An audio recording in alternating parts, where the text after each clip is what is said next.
दैनिक परम नागरिक के इस खास कार्यक्रम में आपका स्वागत है। मैं हूं एम हसीन और आज हमारे साथ हैं बीजेपी के रेबल नेता नितिन शर्मा जी। नितिन शर्मा जी किसी परिचय के मोहताज नहीं हैं। आप सब जानते हैं कि वे विश्व हिंदू परिषद की बैकग्राउंड से आए हैं और बीजेपी की राजनीति करते हैं। वे विधानसभा का टिकट मांग रहे थे और अब जबकि बीजेपी ने प्रदीप बत्रा को अपना प्रत्याशी घोषित कर दिया है तो उनकी नाराज़गी सामने आ रही है। हम उनसे कुछ सवाल इसी बाबत पूछेंगे। सबसे पहले उनका करते हैं स्वागत। नितिन जी, आपका स्वागत है।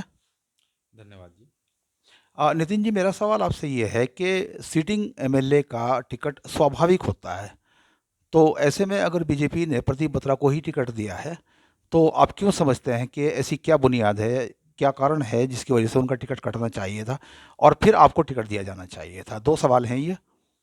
देखिए, जो सर्वमान्य अगर नेता रहते हैं, तो स्वाभाविक रूप से उसी को ही टिकट होता है। और अगर टिकट रहता है तो कार्यकर्ताओं में कोई मायूसी भी नहीं होती है। जब कहीं स्वयं पार्टी के कार्यकर्ताओं में नाराज़गी उत्पन्न हो, जो पार्टी की विचारधारा, मूल विचारधारा है, उस पर जो उनका नेता है नहीं चल पा रहा होता है, तो नाराज़गी रहती है और अंदर से स्वर उठते हैं। हम लोग भी काफ़ी लंबे समय से इन बातों को कहते आ रहे थे। मीडिया में भी हमने कई बार कहा, जिसकी वजह से छवि धूमिल हो रही थी पार्टी की। और उसके बावजूद ऐसा लग रहा था कि प्रदीप जी का टिकट कट रहा है और अंत समय पे नहीं कटा, तो काफ़ी इस बात को लेकर हम लोगों को भी मन में धक्का पहुंचा। तो पार्टी आइडियोलॉजी को प्रदीप बत्रा नहीं मानती, ये बात तो कांग्रेस में जब वो थे तब भी साबित थी और 5 साल में ये बात साबित रही। सब और भी कार्यकर्ताओं ने उनका विरोध किया है, लेकिन और कोई टिकट नहीं मांग रहा है। देखिए, ये तो उन लोग, अपने जो और नेताओं की बात की है उनको जानकारी रही होगी। मुझे अपना था, मैं काफ़ी लंबे समय से तैयारी कर रहा था और ज़मीनी स्तर पे भी हमने खूब तैयारी करी है। और लोगों का जो प्यार मिला उस दिन, जैसे ही ये उनका टिकट हुआ, तो बहुत बड़ी संख्या में रुड़की की जो सम्मानित जनता है, सभी साथी लोग हैं, मातृशक्ति हैं, बहनें, सब यहाँ पर पहुँचे।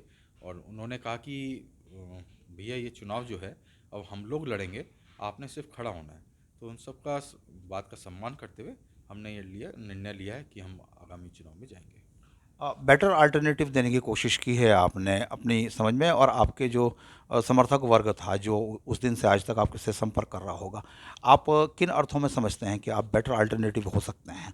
देखिए, इस शहर का जो वास्तविक विकास होना चाहिए था, प्रदीप जी ऐसे टाइम पे जनप्रतिनिधि रहे जिस टाइम पे प्रदेश में भी सरकार उसी पार्टी की रही और केंद्र में भी सरकार उसी पार्टी की रही।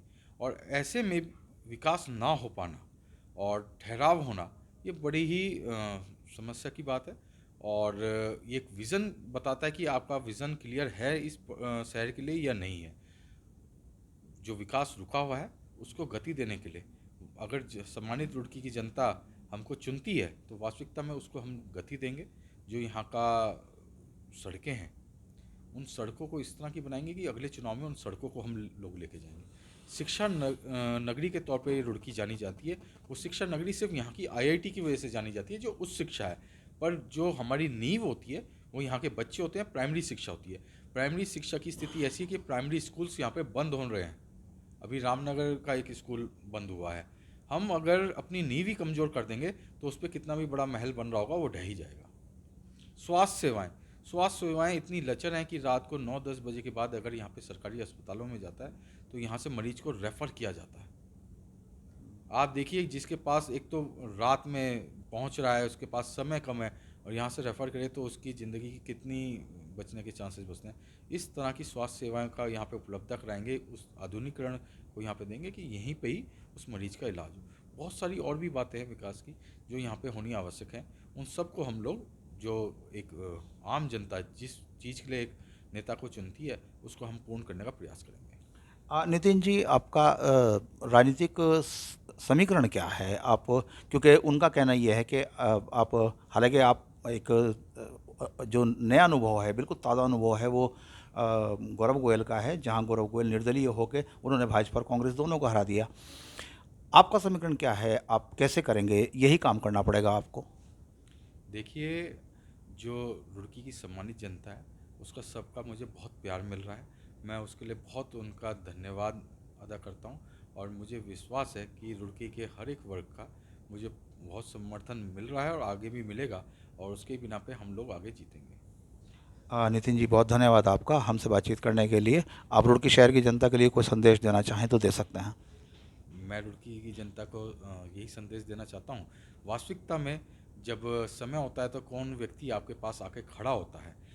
वास्तविकता में जिस विचारधारा की वजह से हम एक पार्टी को वोट करते हैं, उस विचारधारा को क्या आप जो नेता फॉलो कर रहा होता है, आप उसको ही अपना वोट करें। धन्यवाद साहब, बहुत धन्यवाद आपका। नमस्कार। ये थे पंडित नितिन शर्मा जी, जो बीजेपी के रेबल हैं, और इनके बारे में ये माना जा रहा है कि ये विधानसभा चुनाव में जाएंगे, बतौर निर्दलीय जाएंगे। हम इनकी गतिविधियों पर नज़र रखेंगे। इनकी से संबंधित और भी खबरें हम आपको देते रहेंगे। इसके अलावा इसी तरह के और इंटरव्यू देखने के लिए जुड़े रहिए परम नागरिक के साथ। धन्यवाद।